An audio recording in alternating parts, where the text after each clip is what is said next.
Number 6. Away they go. Strike force. Durango. Precious Metal. North Harbor in the middle. Durango is now the leader. Followed by Precious Metal. North Harbor. Spanish Drums is racing forward by some 3 ranks. Then comes Stellar Ace. Balulang Beach. Strike Force. Dancing Slew. And Be Cool is the early trailer. Durango via length and a half, followed by Precious Metal. North Harbor racing in third from the outside, running down on the inside. Spanish Drums inside the last 600. Entry number 7, Durango, still hanging to that half-length lead.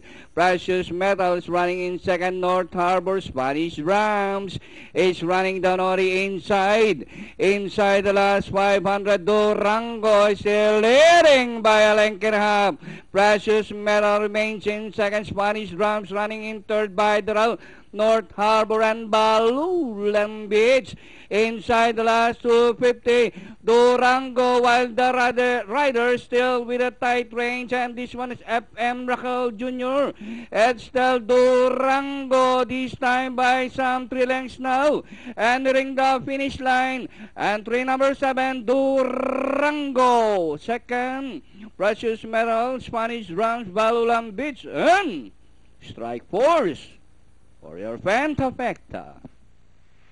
Okay, 70